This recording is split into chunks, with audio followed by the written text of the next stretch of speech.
Do you have those days when you just can't make sense at all of the world around us? When everything you look at feels so messed up, so wrong, that it feels as though there's no hope at all of fixing it.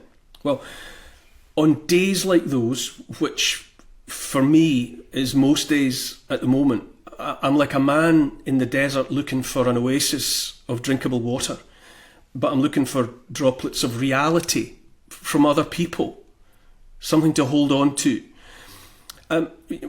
So preoccupied as I am, for example, with the US presidential race, some of what jumped out at me recently was a conversation between broadcaster Tucker Carlson and his guest, a vanishingly rare example of a desperately endangered species, which is to say a proper old school journalist.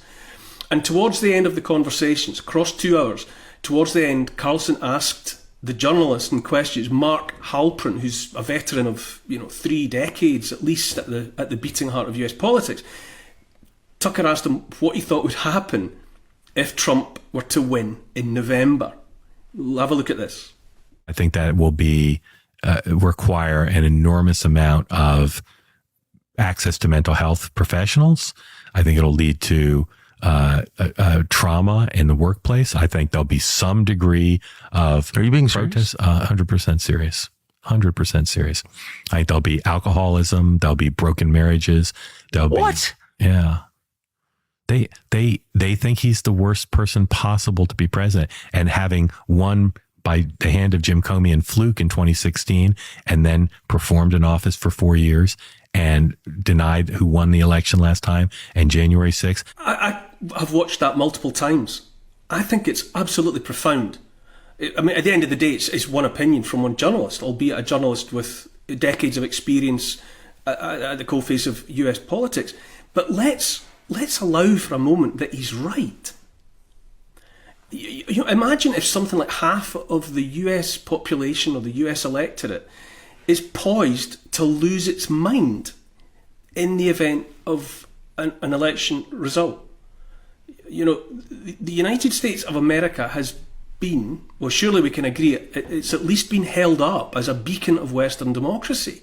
It's the land of the free.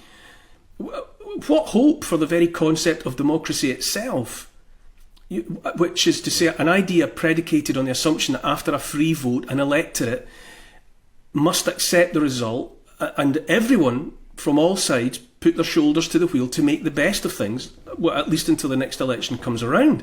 What hope for that idea if a sizable chunk of 350 million Americans has a nervous breakdown because their chosen candidate lost and someone they despise to that extent won the election? Halperin suggests also in the same conversation that Trump supporters would better handle a Harris win, that they could sort of take that on the chin in a way that Dems couldn't handle a Trump win, which is also interesting to say the least. And he said that he hoped that in that event of Kamala Harris winning, that the Democrats would be sensitive in victory, that they would manage it well. Well, I don't know. I don't see it. I would hope that it would be so. But surely if Mark Halperin is right about this latent psychosis, this great well of psychological trauma, the looming risk of mass breakdown, you'd have to at least countenance the presence of a risk that having won, that all of that mental instability would manifest instead in a Democrat appetite for the ultimate revenge on Trump and his supporters. Let's deal with this threat, this existential threat once and for all. So, I mean, is this where America is? And if it is, then that's a cause for concern for everyone in the West. It's a concern at least. If tens of millions of the citizens of that democracy, of all democracies, can't cope mentally with the result of a democratic election, where does that leave the rest of the West? And earlier in the same conversation, Mark Halperin talked about how his profession, being journalism, and by extension the media, had dealt with the truth, which is to say the truth that was an open secret as long ago as 2017, that Joe Biden was then, 2017, in an obvious state of cognitive decline, which is to say he was demonstrably suffering from some sort of dementia. Halpern said he could see it, he knew it. Tucker Carlson said he could see it and he knew it. And according to Halpern, most Americans, certainly those that were not necessarily drinking all the time from the trough of the mainstream media, knew that Biden was losing the plot as long ago as 2017. And yet, knowing that much, when Biden ran for and was made President of the United States of America, the leader of the free world, the man with his finger on the nuclear trigger, the reality of his mental state was covered up, swept under the carpet and covered up by the very professionals, journalists, state officials, whose duty it was to inform the American public.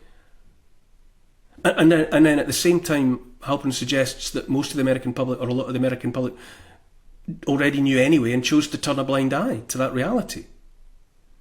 I mean, have a listen to what Mark Halpern said. I think this is the worst scandal in journalism, American journalism history, because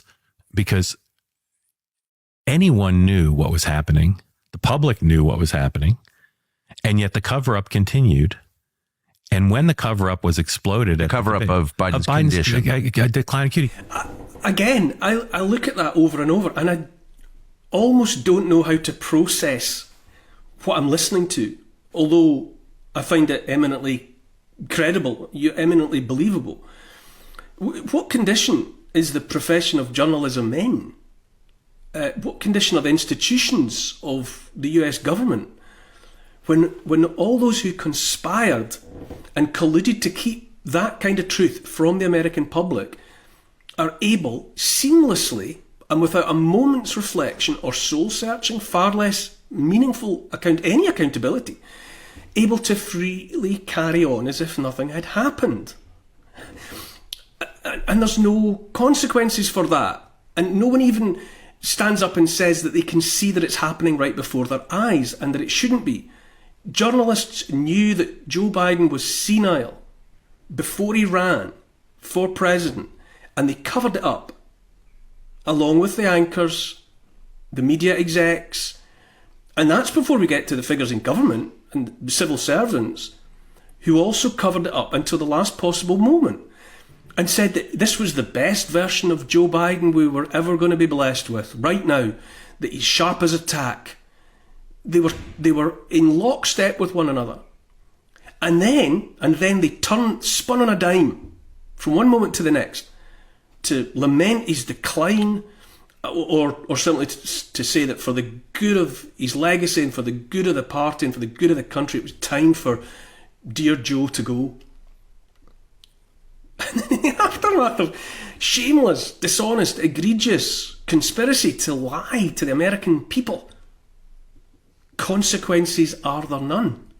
I just don't know where to go with that information, because that information is out there and not enough people, or not enough of the people that can make a difference with that information, seem to care.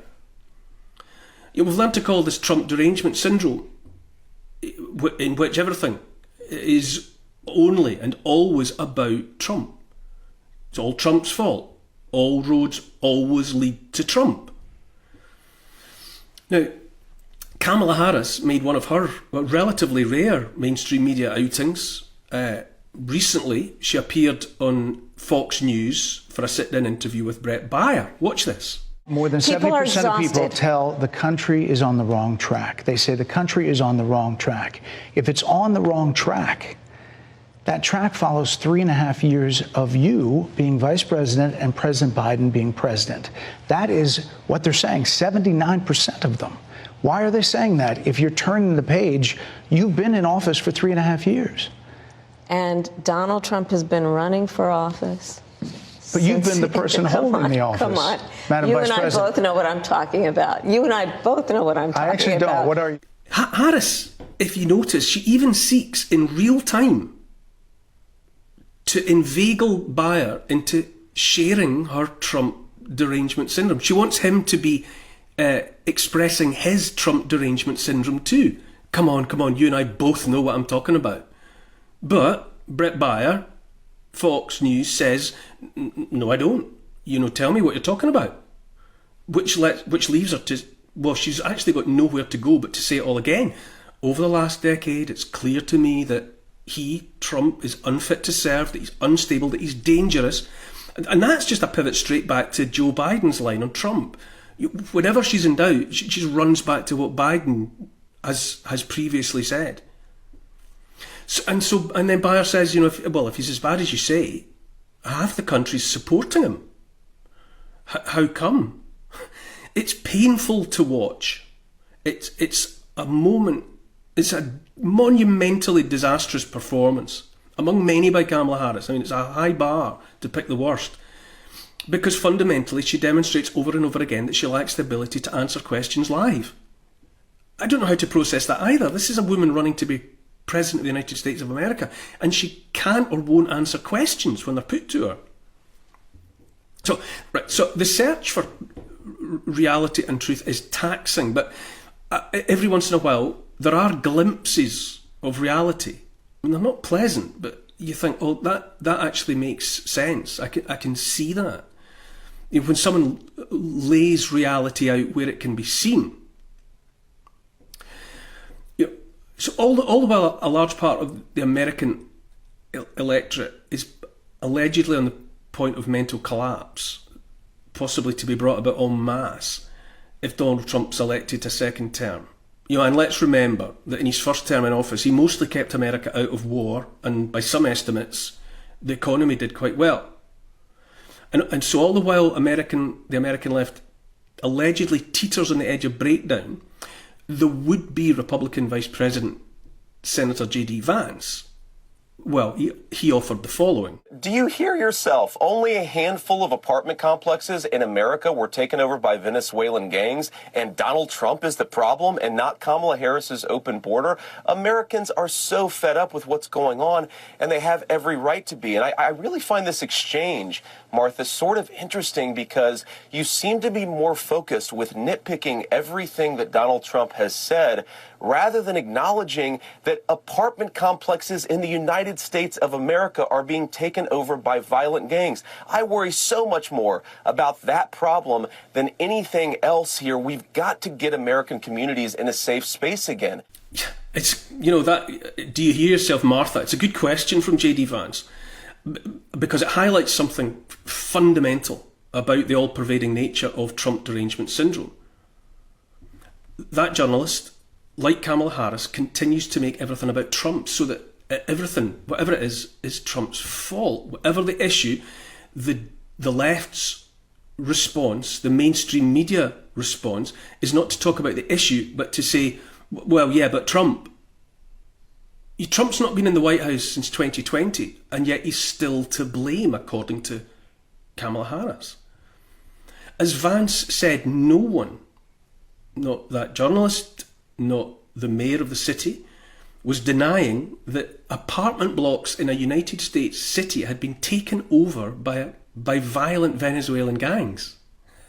But rather than caring about that and making the priority to move heaven and earth to fix that for the benighted citizens living like that, the number one talking point was what Trump had said about it. It's the same with Hurricane Helene. The preoccupation does not appear to be with moving heaven and earth to help those people affected. The reflex is to contemplate first whatever Trump is saying about the handling of the aftermath.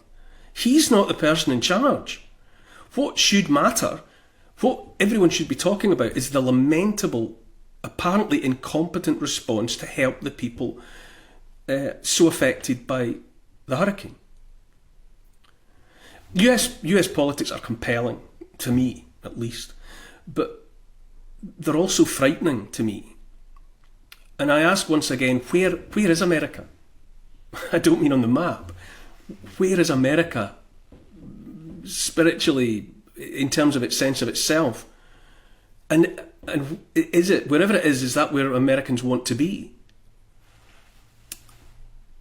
that part of the US population that's so deranged by the thought of Donald Trump, well, they want a president in the form of Kamala Harris. Now, as I said, she hasn't been putting herself out and about much. She's not appearing in the way that Donald Trump is or J.D. Vance is. Not even in the aftermath of the hurricane, which caused such devastation and loss of life. Many commentators noticed she was missing in action, in the zone of devastation. So in that context, so deciding instead for another of her relatively rare outings, she appeared on a US podcast called Call Her Daddy. Oh, you don't know who they are? Let me familiarise you with their work, and apologies in advance for the content here. How do you work with the and the okay, on so a man? The it really depends on the guy. Like some guys don't like it. Yeah. Some have and you can on them. Yes. Put them all. Like Yeah. some Other guys are like yeah. Whenever Yeah. you try to do it. So Rita in Australia sets that up well. He gives a good sense there of a good example of the nature of the Call Her Daddy podcast, and having had that flavour, if that's the right word to use, of seeing the community Kamala says she wants to reach, if not by inference to belong to. Here is Kamala herself with the host of Call Her Daddy, Alex Cooper. I want to take a moment, and can we try to think of any law that gives the government the power to make a decision? I know what you're going to ask. About a man's body. No. Is there any law? No. No. Yeah, except the millions of men who've been drafted into war, forced to put their body on the line for their country. Did they forget about that? So there's where Kamala Harris seeks to stand to give her call to action to the people of the United States of America. Now, without even having to speculate about the nature of the podcast and wondering why she would choose that when she's been so absent elsewhere. I mean, obviously, if she had been everywhere, if she had been appearing at the opening of a crisp packet, talking to anyone and everyone about anything and everything, then by appearing on that podcast, you might just be showing how broad-minded you are and how broad spectrum you are. But when you've been so very choosy about where to be seen and so absent from most of the platforms that people would expect to see her on, it's a very odd choice to make. But as I say, without any of that speculation, just think in that context what Kamala Harris was saying about legislation on bodily autonomy not affecting men's bodies. First of all, obviously, as Rita responded, what about the draft, which sends men's bodies to war to be turned into pink mist, whether they want to go or not. But also, what about the unwanted medical intervention in a time of so-called pandemic? What about talk of mandated or all but mandated jabs with experimental gene therapies that were neither safe nor effective? Where was anybody's bodily autonomy in that context, male or female bodies? So that's America. But on this side of the Atlantic, the plight of democracy is similarly laid bare. And just to give just something that jumped out at me recently, that just I thought in that same way that J.D. Vance was able to say, are you hearing yourself? We're offered up anti-establishment funny men, apparently, and in this instance, watch this: the likes of uber-lovey Stephen Fry talking to Andrew Marr. This is part of the problem in America, is the smugness of the so-called coastal metropolitan elites, what are called the flyover states. I don't know if you ever knew in New York, the Carnegie Deli, which was a fantastic old-style New York deli, sadly closed now. And you go and you get a corned beef sandwich or a Reuben sandwich, and you get this incredibly thin rye bread, and in between it, this astounding beef, massive this meat, massive pastrami or corned beef, a huge amounts, more than you've ever seen before.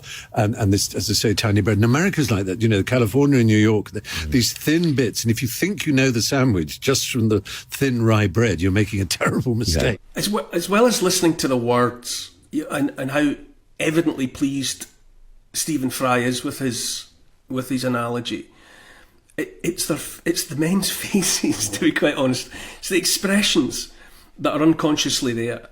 So that how more establishment. These were people that were once at least portrayed as anti-establishment figures. How more establishment could two men sound than Andrew Marr and Stephen Fry there? Do they hear themselves specifically seeming to dismiss the mass of the US population as meat in a sandwich? Corned beef. Did they hear that? I'd say it's almost too distressing for words, but to get back to my original point about a world that's not making sense to me, here's the thing. If half of the American population is on the verge of a nervous breakdown, if half of Americans are actually on the point of being finally driven mad, in a way that will be horrendous, apparently, and will take years of therapy, we might have to face the possibility that driving people mad is not an accidental consequence, but the desired effect. If half of Americans are mad, driven mad, then the state and the mainstream media and the oligarchs no longer have to worry about them. That job done, box ticked. Those people have been put exactly where they're supposed to be already. So if the world makes no sense, then might that be because the intention is for the world to make no sense? No matter what happens in November, the very last thing for anyone to contemplate is losing their mind. There's a bigger game in play here, and it's clear to anyone paying attention that this is the time for people to pull themselves together, and to pull together for the sake of their nations and their nation's sanity.